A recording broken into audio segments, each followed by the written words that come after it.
Welcome back to the Placeholder Podcast, everybody. I'm Caley Fretz. We got a great show for you today. On today's episode, we got UK's version of Crit Beef. We have a not-so-sneaky trip to Vegas. And the big story of the week, the potential merger of Jumbo-Visma and Soudal-QuickStep. Let's get into it. Joining me today, Dane Cash. Welcome. Hey, Caley. How are you? I'm good. Ronan Mc Laughlin, how are you today?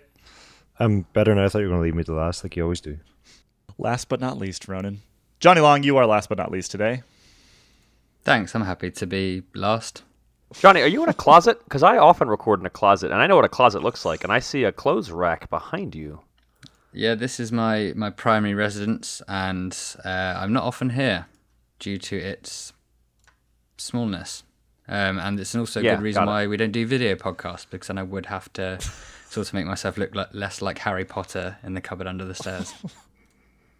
Before we get anywhere, we need to thank our lifers, of course. Huge thank you to Samuel Wright, PB Tifo. I'm assuming that's like a French pronunciation there. Colin McClelland, Nicholas Leach, and Matthias Feldman. Thank you all so much for being lifetime members of Escape Collective. You can head over to escapcollective.com/join and become a reader for $6.99 US dollars a month, or a full member for $11.99 US dollars per month, or save 30% off of those figures if you become a yearly member. Thanks to all of our members. You keep this whole thing going. I'd like to point out, the listeners won't know this, but Jonny was nodding throughout that. So not only do you get the approval of Caley's voice on the podcast, but you also get Jonny's affirmation if you sign up. Mm-hmm. It's a big thing. Yeah. Invisible affirmation. Yeah. Let's get on with the show. Let's get into the news. We got a whole bunch to chat about today. The UK is probably the world epicenter of time trialing. I think that's probably an accurate statement. And a bit of controversy hit the National 10-Mile Championships over the weekend. We've got fairings on legs and 3D printed chest radio holder things and all sorts of other ridiculous nonsense. As you put it, Ronan, this is basically the British equivalent of Crit Beef. What is happening over there? I didn't say it. Okay, maybe Jonny said that. Somebody said that. I definitely said it. That's not a Ronan thing. That was a Jonny. All right, that was definitely a Jonny. Ronan, one other clarification as well is that it's not actually from the weekend. It's been sort of simmering on there for the past couple of weeks. It actually came to my attention last week because I was looking into, I think it was I heard Luke Durbridge complaining about pros putting their radios down the front of their skin suits and that being a problem, and I thought, well, with the arms race that's going on in professional time trialing, is something that every rider can do free of charge really a problem. And when I started looking into that, I then sort of came across what's been described as the fairings that were used in the CTTs, Cycling Time Trials UK National 10 Mile Championships, a couple of weeks ago now, but effectively what happened there was the trend that's been building over the past couple of years of riders putting camelbacks and hydration devices down the front of their skin suits, possibly for hydration purposes, more likely for aerodynamic purposes, has extended to not just hydration devices, but also to, I believe, polystyrene and foam blocks that riders are now stuffing behind their biceps and behind their calves to sort of elongate their limbs into a more aerodynamic profile. All right, so I need a little bit of clarification here, Ronan, because I do remember back in the day Frank Schleck sticking a camelback down the front of his jersey. I also recall that was then subsequently banned, or Yes. UCI said that you couldn't do that. So is this time trial run under different rules? So, yeah, Frank Schleck was one of the first. He famously struggled with time trials, and one of the things they come up with to try and help him at, I think it was the Criterium de Dauphiné, maybe 2011, the time it was in Corsica, he stuffed a camelback down the front of his skin suit in a bid not to lose the race lead to Cadell Evans, I think. Ultimately unsuccessful, but the UCI didn't like it nonetheless, and they banned the use of, if I remember the UCI rules correctly, hydration devices anywhere except on the rider's back, which would be slower. So the hydration devices, camelbacks, effectively disappeared from the World Tour. But the CTT rules in the UK's time trialing scene are very, very different, and the UCI has no jurisdiction there, and as such the riders can run triathlon bikes, knee-high aero socks. They can do many of the things that World Tour riders maybe would do, would it not be for the UCI rules.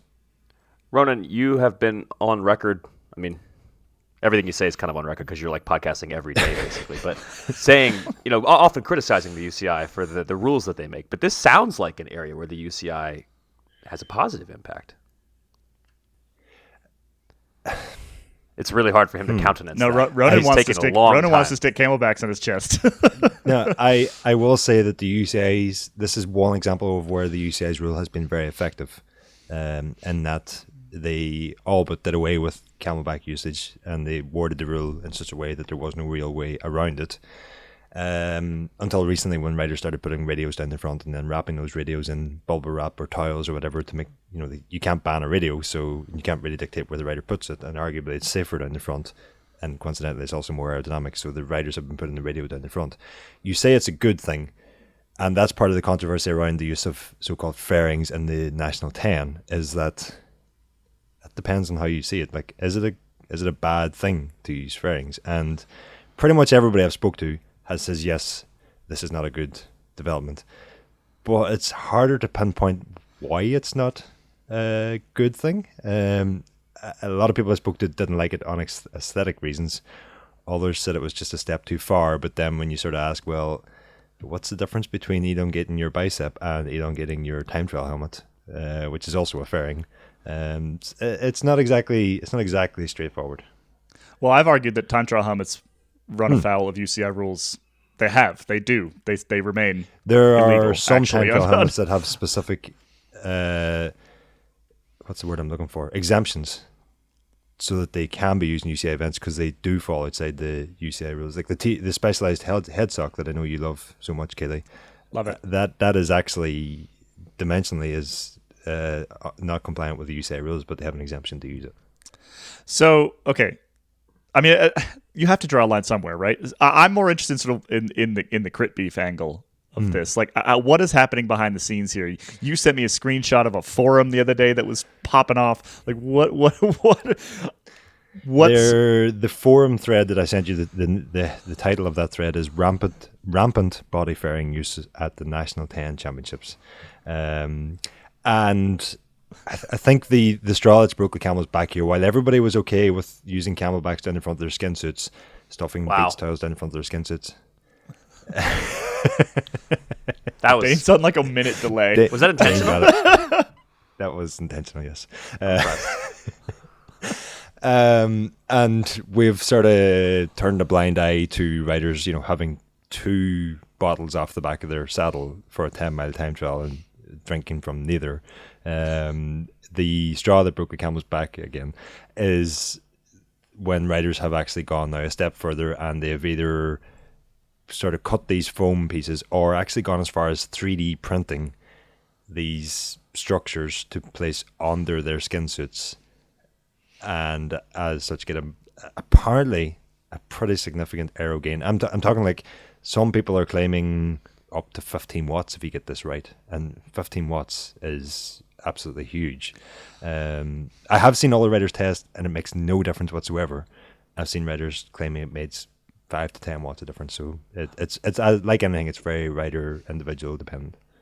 Well, and isn't some of the controversy here that there's some, like, the guys that won beat like Alex Dowsett, for example, and there's some sort of not questioning the validity of those results because they won under the rules, right? But yeah, but that's part of the reason why it's kind of popping off here. Sorry, I got distracted by the crow that landed on my neighbor's tin roof and then slid the whole way down the roof.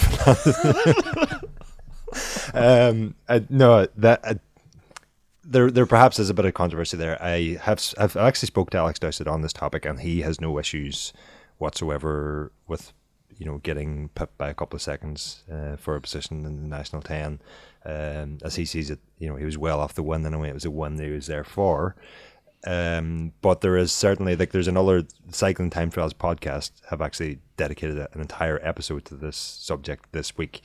There is definitely a bit of controversy there, and the controversy is maybe less so between riders and more so between riders and themselves, because anybody partaking in the cycling time trials, UK time trialing scene, is probably all for aerodynamics, innovation, time trial tech. And now we've got this sort of dilemma going on where one half of our brains is telling us that this is going to be faster, this is exactly the kind of thing we love, and then the other half of our brains going, but this is a step too far. And trying to justify why it's a step too far is, and how you would regulate against it, is a very, very difficult thing. For myself personally, I'm back and forth between we talk about making the sport more accessible, and the arms race is a real problem for the UK time trialing scene at the moment. Time trial bikes are costing 20 grand. It's not accessible to the vast majority of riders. But yet we're all getting hooked up on this, potentially banning this gain that could be worth up to 15 watts that is available absolutely free of charge if you know how to roll a beach towel in the right shape. It's like one of the people I spoke to was like, yeah, but it looks stupid. And I was like, do you realize we already look stupid? We're wearing skin tight lycra across our entire bodies, hands, knees, everything covered with pointy helmets. We already look stupid. Now the counter argument is that yes, a beach towel might get you most of these gains, but the problem is, where does it lead? And if I understand correctly, it could already be the case where riders are using CFD analysis and 3D printing to create the perfectly shaped aero structures to stick onto their skin suits, at which point it isn't accessible. But again, how do you stop innovation? Like, it's this is really, really difficult for me personally. Well, so this is why I love this story, and this is why we're leading with this in today's podcast, is because it's like the whole discussion around the UCI rulebook in microcosm, right? In this sort of like being fought on the battlefield of the forums of the cycling time trial series in the UK. Some of the decisions made, yes, we're talking about different rule books here, but like the sort of philosophical decisions around what is acceptable and what is not, I think, could have larger ramifications on the rest of the sports. This stuff can sort of spread. At some point, you end up on recumbents, right? So like there has to be a limit somewhere. And that's the strange thing about it as well, because there's this unwritten rule. Actually, no, it's not unwritten. It's entirely written that you cannot ride on a recumbent. It might not be written in that way, but the rules are written in such a way that you actually just can't ride a recumbent. And although each and every time trialist knows that a recumbent with a fairing wrapped around it will be the fastest way to pedal yourself across any point from point A to point B, our minds still never go there, because the challenge and the unwritten part of it and the sort of agreement or the code with everybody who takes part is that you have to be above your bike and it has to be a bike. And you don't really, the rules don't even really need to say that for everybody just to agree, like, that's the starting point. The difficulty then is, where do you draw the line? And, we're now in a position where, a $5,000 skin suit is deemed acceptable, but this other thing that could be absolutely free of charge, you just take a beach towel from home, is deemed unacceptable by quite a few, myself included sometimes, and then other times I'm like, no, it's okay. It's and then you could say, well, we're simply going to ban camelbacks for anything less than a 25-mile time trial, and we're talking about accessibility. Surely getting more people into the sport isn't really helped if we have rules that are already pretty confusing, and it's already a pretty daunting step to start bike racing. But then you have a rule where you're like, well, this race you can have a drink, and this other race you're not allowed drinks, and which race is it I'm allowed to have a drink on, and which am I not? And yeah, it's and then if it's like these time trials, they start in February and March. So if it's a cold day and you want to have a jacket at the finish, and you want to stuff that jacket down your top so that you have it when you're at the finish, is that okay or is that not okay? If you have to have a light on the back of your bike, and you're like Alex Dowson, and you've found a way to incorporate that light into an aero bottle, is that okay or is it not okay? I just think it's going to be an absolute nightmare to regulate against this in a way that it doesn't become a slippery slope and we end up regulating everything. to wrap up, can we go through some of the acronyms that I come up with to describe these things? Yes. I think the one the one I was using previously was OBAS, which is on-body aerostructures, because I don't think these are fairings. Fairings are something you bolt to the front of your bike and you hide behind like a windshield or something. And the other one that you guys liked was whammy bars, which are wake-altering moldings and manipulation inserts. So, we should say we've made these acronyms up. Yes, because you need to write a story about this, so we need an acronym for it. Yes. Yeah. This does feels like a good opportunity to perhaps mention that if you enjoyed that conversation, there's more where that came from. Ronan, might not be the best advertisement. You are launching a new podcast. We think next week. It's going to be entirely focused on the performance processes, if you speak in your tongue. Tell me about it. Yes, this is the performance process podcast that we briefly mentioned earlier in the year, and we're actually going to do it now. It's going to be a podcast looking into pretty much every element that goes into some of the best performances that we see and how to improve your own performances. And it sort of stems from the idea that we hear from pros and that all the time, that they're sticking to the process, or they're following the process, or they're taking it day by day or whatever. And we're just going to dig up as many of those processes as we possibly can. You and I are going to be joined by a different expert every week to sort of give us the insight into these different processes. Might be how to mold the perfect fairing. It might be how to aero test. How it could to roll be the perfect. How to use roll the perfect heat towel. training. Yes, we have a list as long as your non-UCI compliant aero sock of different topics that we're going to cover in the Performance Process podcast. And this is going to be for members only. So if you are already a Escape Collective member, you're going to get an email with a special RSS URL. Basically, you just click on that. You can add it to whatever podcatcher, pod app you already use. If you're not already a member, you'll get snippets of it. You'll get bits of it. We'll drop sort of free parts of it in the free feed. But to get the whole thing, you got to sign up. So in preparation for that, head over to escapecollective.com/join. Make sure you are already in the door when we send these URLs out. Of course, you can add anytime. You can sign up anytime. But if you want to make sure you get episode 1 next week, head over and join right now.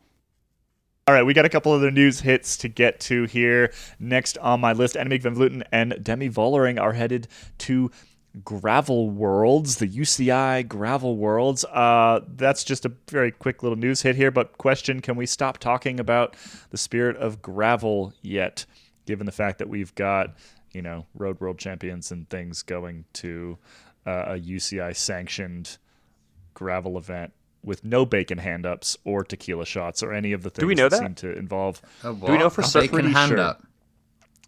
Yeah, that's part of the spirit of gravel. Bacon is that? hand-ups, tequila shots. Yeah, you just get some bacon while riding. Not even in a sandwich, just bacon in a sweaty hand. Yeah. That's You guys so not gross. eat bacon over there? Like, you don't just eat bacon? You have to put it on something?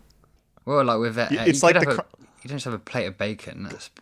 You could, like crunchy American style bacon, We do. We have plates. I mean, you eat it with it'll be like eggs and bacon. But we have just like a plate of bacon. There's nothing wrong with that. There's nothing wrong with it. The mountain bike race I did over the weekend, there was a bacon and if you wanted to, I think it was tequila at the start of the third stage. And granted, we were about to climb for 35 minutes, so I didn't do the tequila because I don't like vomiting. But I did take the bacon. Protein, calories, fuel, Salt. salt. Just the idea of just a plate of bacon, though. Just eat, have a meal. Don't just eat one food in a big quantity. I thought we are. Yeah, I mean, Britain is known for its culinary genius, so we should definitely be taking advice on what to eat from Johnny. All right, I'm moving on from that little bit of news here.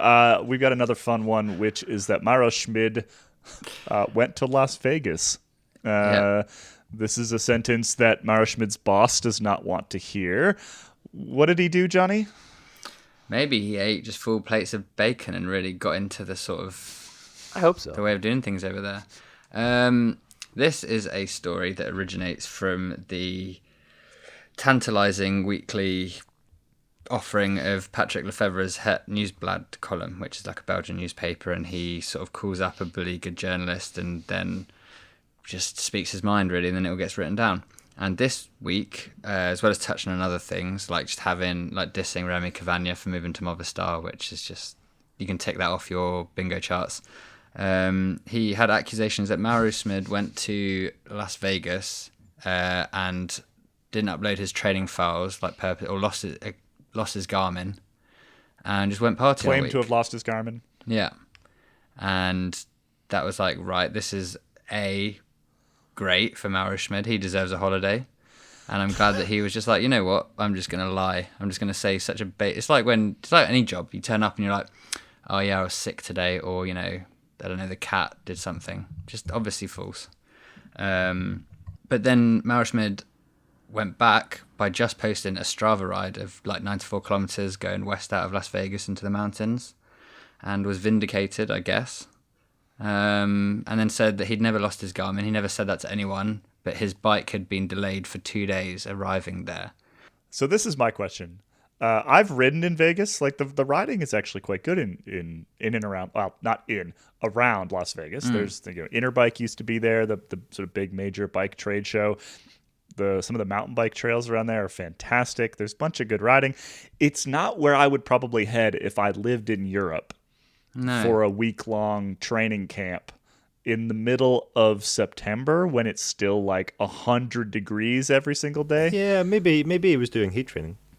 You could go a lot of other places that aren't Las Vegas. Could have gone to Durango, which is the new best altitude camp venue in the world. That's what we learned. Exactly. If you listen to this podcast. Could have come here. Could have raced the Derby over the weekend. Would have had a lot more fun. I have a question on this. Do you think this has anything to do with the fact that Mauro Schmid is leaving for Jaco Alula next season and Patrick Lefevre being Patrick Lefevre? Yes. Maybe. Okay.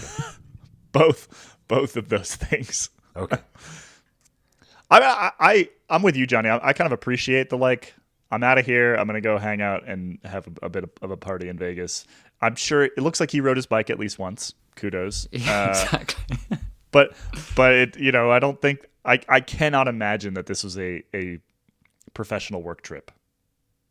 Right? No. I've just looked up who's currently doing residencies in Las Vegas. Adele is at the Coliseum at Caesar's Palace, and Katy Perry is at the Resorts World, and Usher. So maybe he's a big fan of them. I think last year when I was in America, I saw a bunch of Groupama riders in what you guys would call a shopping mall, just randomly in San Francisco. So maybe the Europeans just seem to... A shopping centre. Oh. A centre of shopping. Okay. Today I learned. So there is... Maybe we need to look more into how much these young European pros just love your guys' stuff. But that's usually like an off-season thing, They let loose. They come over here. They have a little. They have some. But they were like together. They were all together, like on an escalator in like team issue tracksuit. So there's. I think that's all they own, though.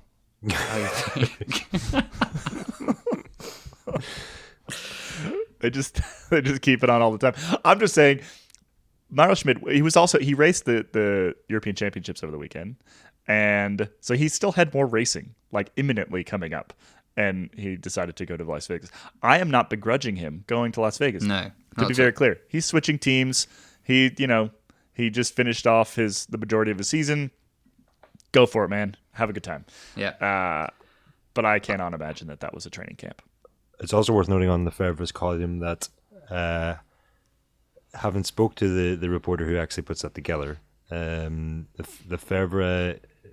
Let's just say that the reporter doesn't have to massage it in any way. It's as, if anything, the reporter is usually dulling it down a little bit, and he has on occasion been pulled for by Patrick Lefevre for not conveying his sentiments as strongly as Patrick conveyed them himself. I love that.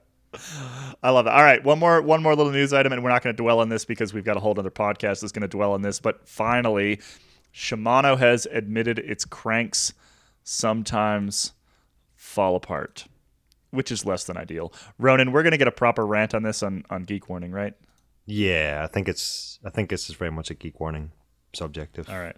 Well, it's probably a subject that affects many non-Geek Warning listeners, but I think it's definitely something we should delve into in more detail where we've got the time to do so on Geek Warning. Yeah, it's quite a complicated thing. It's something that we've been watching for a very long time. If you have Shimano cranks and you want to check and see if your cranks need to be inspected, there's a story up on escapecollective.com now with all the details on how to find out if your cranks might fall apart on you. We'll leave that to the Geek Warning crew. Let's take a quick break.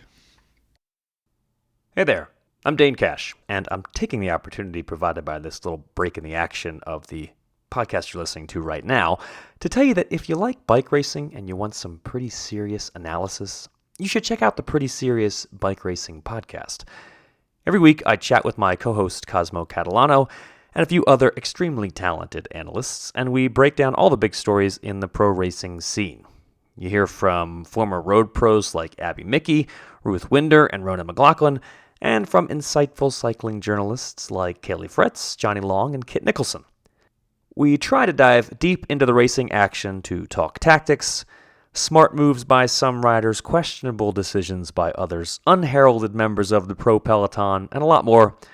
And despite my best efforts to keep us very serious, you can rely on Cosmo and the rest of our crew to keep the serious level down just to where it's just pretty serious, the perfect amount of serious.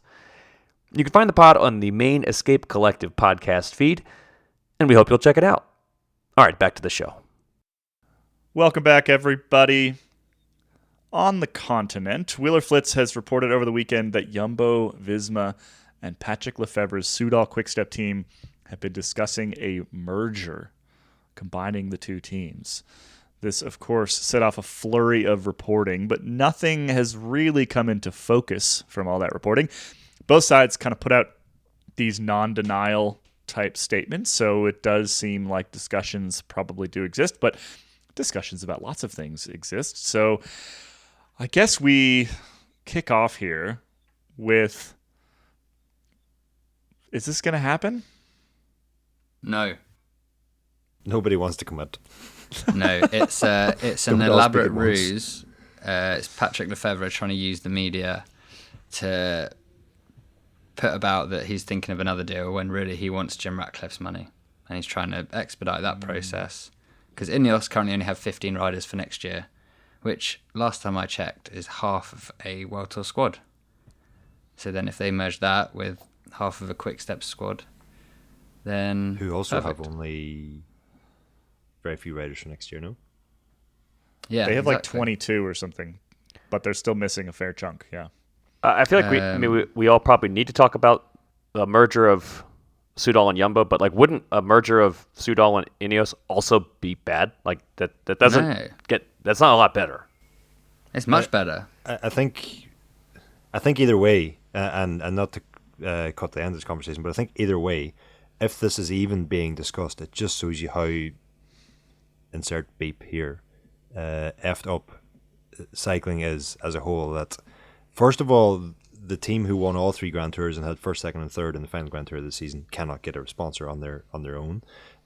Secondly, that Quick-Step, which is like the closest thing we have to like a Manchester United or whatever in cycling. They've been around for as long as I've been in cycling. They're like the for better or worse, or like them or loathe them, they're like one of the few teams that you could actually support in cycling, with the history they know that they have.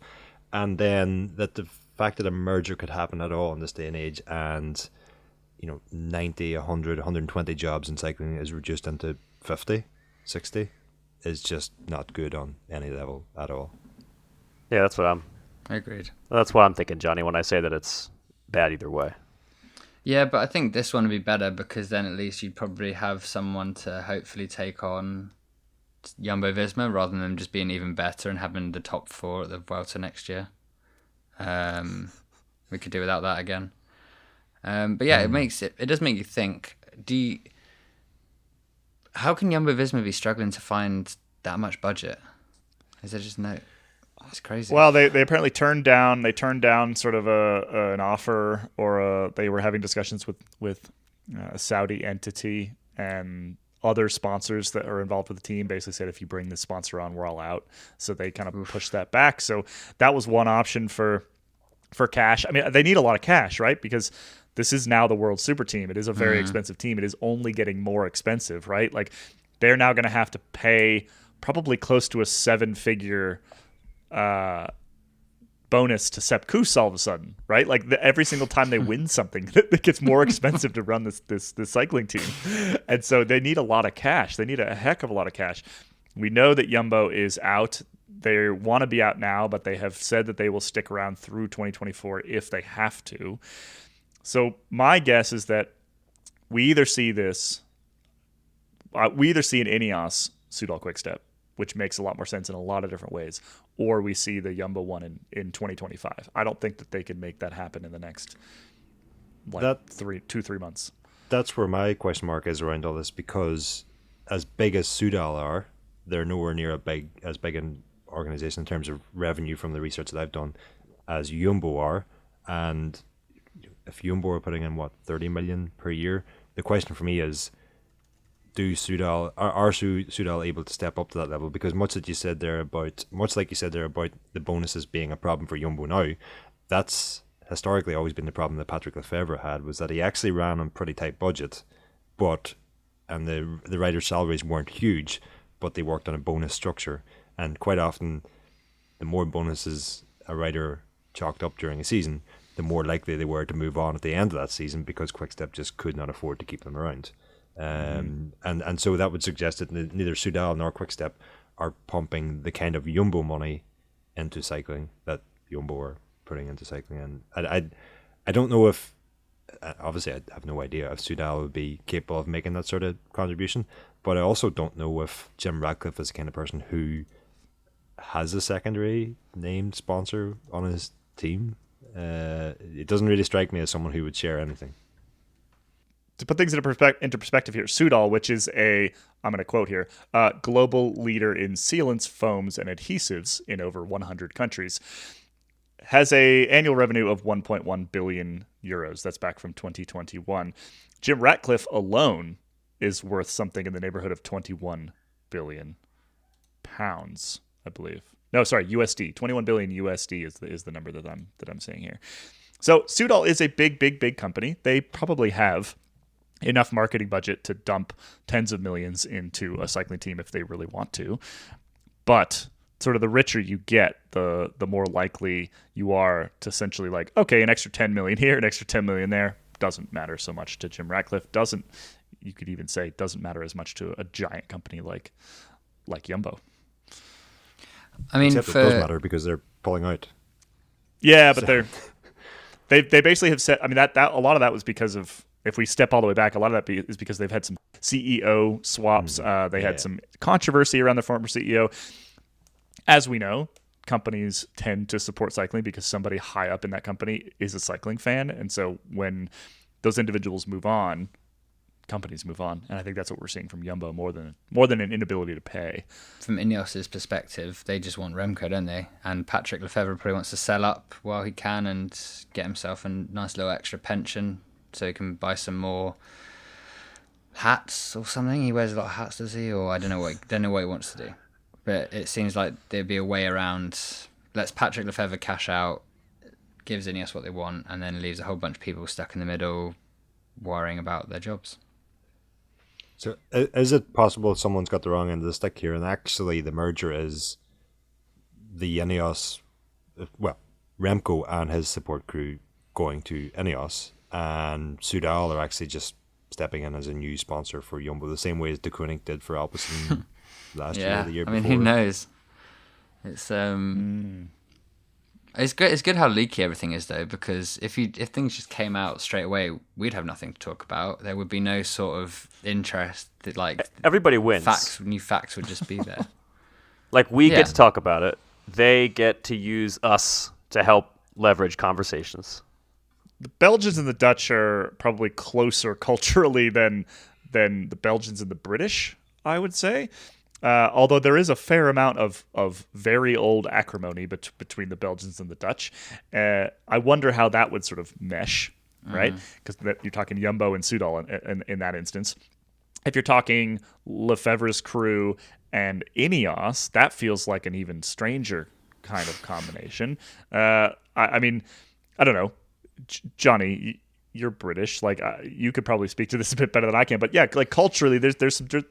Not even just culturally as nations. I mean, like those two teams have historically operated in very different ways, I think, and have had very different focuses.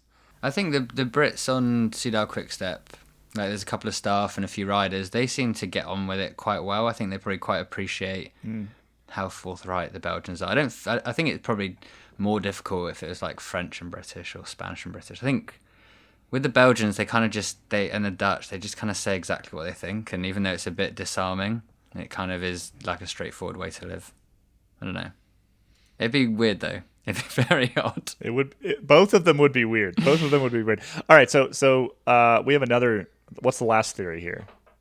Before we come up with our last theory, it's worth noting also that it appears that none of the Jumbo riders... I guess none of the Quick-Step riders had any idea this was of course discussion right? or whatever. Yeah, agreed. But the other thing from what I'm hearing is that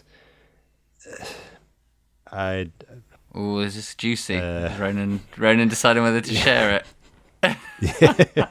I'm trying to decide on the way to share it.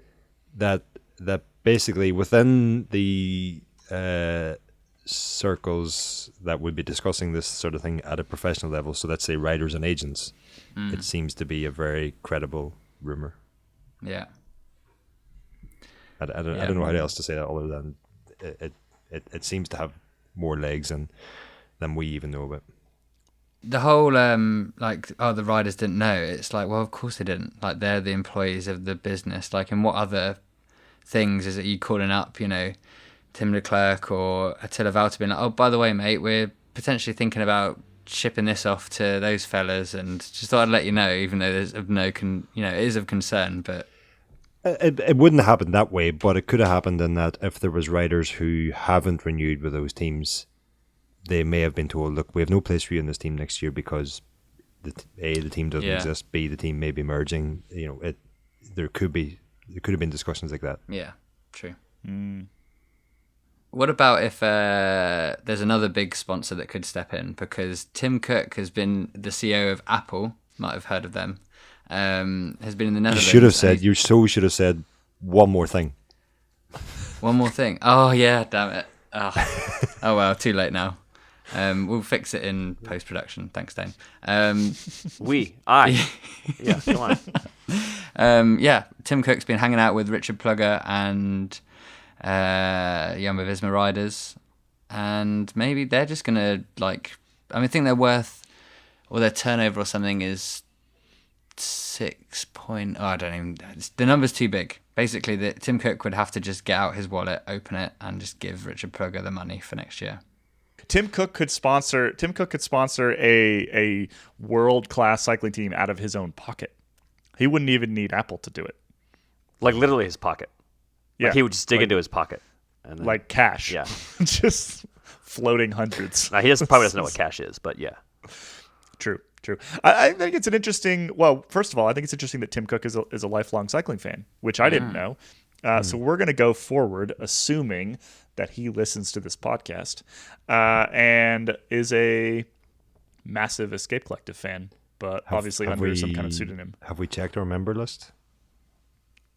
I haven't. T Cooks or I do love finding out when people who I didn't know at all apples were into this sort of thing are sort of part of our little community of sport lovers of this very niche thing.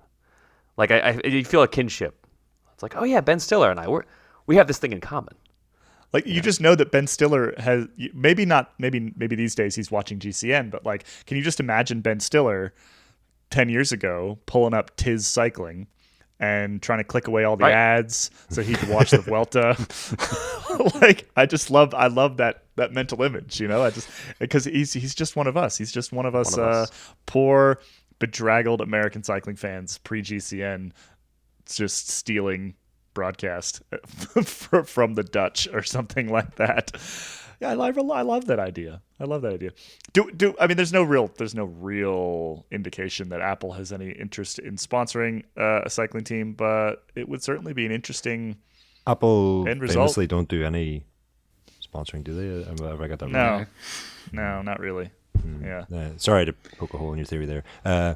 The more interesting thing for me from that tweet was the mention of Relive CC, which was like one of the original Strava integrations and plotted your route in a 3D way across a virtual terrain. And I thought that thing had just like disappeared, but Tim Cook's tweeting about it, and then all of a sudden the Relive CC Twitter account is live again, retweeting said tweet. I mean, if Tim Cook tweeted about me, I would retweet it also. So, not holding that against him. Is it retweet or re-X these days? I don't know. I don't really. We're sticking with Twitter. Okay. We're sticking with Twitter. But yeah, that was the more interesting thing for me. Well, if you want more on Apple Visma, make sure you head over to escapecollective.com because Jonny has imagined what this team would look like, including some really quite superb Photoshop of Richard Pluga, Jonas Vingegaard, and Wout van Aert in the classic Apple Steve Jobs turtleneck. It's an excellent piece. We're going to take a quick break.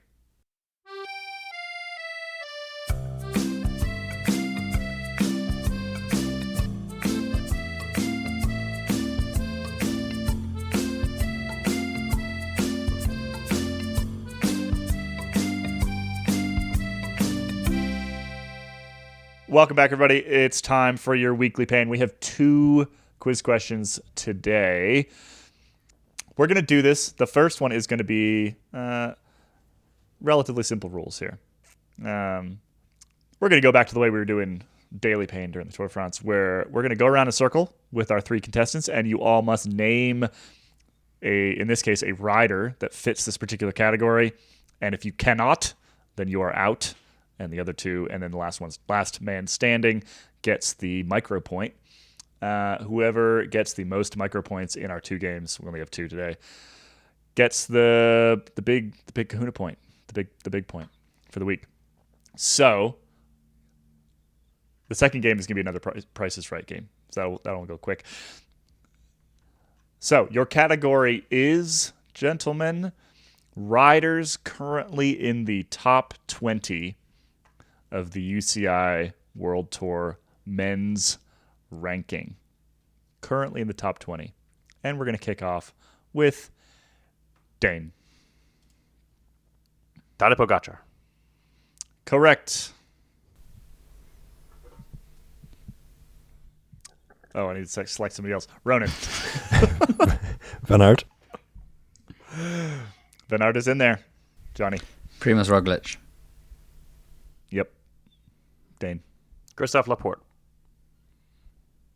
21st. 21st! You are out. Oh, man. You are out. Ronan, keep it going. Vingegaard. Yep. 2nd place. Jonny. Jasper Philipsen. 8th. Ronan. Van der Poel. 7th. Jonny. Mads Pedersen. 6th. Ronan. I'm like completely taking a mind blank here. I had a name on the edge of my lips, and now I can't get him. You have Geraint Thomas. Nope. Yep, Darren Thomas is 31st. Jonny, if you get one right, you get the point. I'm going to go with Adam Yates. Yes, 9th. Actually, both Yateses would have qualified. Adam Yates in 9th, Simon Yates in 15th. Jonny, you get the point. Congratulations. Woo. Can I just say I was going to say Remco? Oh, Remco also would have Before worked. I forgot about took the mind Remco. blank. What the In hell? 3rd. Sepp Kuss would have worked. Arnaud Delis, Mate Mohoric, Mark Hirschi, Pello Bilbao, Nielsen Palace. Now we're doing Now we're doing Price is Right rules on this following question. You each have an opportunity to give me an answer. If you go over, you are out. Closest without going over wins. What is the average speed in kilometers per hour of all World Tour races this year? Johnny, we'll start with you. I'm going to go 43.6 kilometers an hour. All right, Johnny, 43.6. Ronan, what do you think? I'm just going to go flat 42. Dane. I have a whole. This is harder for me because you made me do this in kilometers, and I have a miles in my mind. But then I decided, why would I translate miles to kilometers when I could just go in between Johnny and Ronan? So 42.1. No points for anybody. You're all over the average speed of World Tour races across the entire calendar, 41.7 kilometers per hour. So I should get a point for that. Quite close. Nope. I should get a point for that. Come on. No Price points. is wrong. All right, so Johnny's the only one that gets a point. Johnny gets the big point. Congratulations. That brings our... Hold on. Let me pull up. I think I'm top now. Let me do the math here. We can all do the math, kid. It's okay. Wins. Move on. It's okay. We all know how this. We can all add one to Johnny's score. That's okay. It's 3 because he gets the big win. Oh, it's I like actually did the soccer math. rules. Yeah. Yeah. I know this is going to shock you, but I did the math wrong last week. And so our current standings are Dane with 4 points, Kit with 5 points, Johnny with 7 points, Ian and Ronan tied with 1 point. Wah. At some point, so I am also keeping track of how many times each of you have played, and so we'll even it up by the end of the season. There's also Jeopardy at the end of this. Johnny, what did we decide that that the we loser... appear to know nothing about the sport that we work in? Is that the Jeopardy? I thought you guys did pretty well today. I we think forgot we're going to Rempo. we're going to come up with some sort of punishment. We were thinking of doing like a prize, but I don't think it's very entertaining for like people to listen to us get something nice. I feel it's better and will inspire more competition if there's some terrible punishment that the loser would have to do. But we'll come up with the wrinkles. And I'd also just like to say, Ronan, if you want me on one of your episodes of The Process to teach you how to be less bad at these quizzes, I'm available all the time. So let me know. Wow. Thanks. All right. Thanks, everybody, for listening to this week's Placeholder podcast. Thanks, Ronan. Thanks, Dane. Thanks, Johnny, for joining. If you're not already a member, head over to escapecollective.com/join. Make sure that you're all signed up ahead of Ronan's new pod showing up next week. We'll be back next week with another episode. Till then, bye-bye. Today's correct answers are Ivan Sosa, Danilo Celano, Benjamin Dybel, Artem Ovechkin, and Ryan Gibbons. We'll see you next week.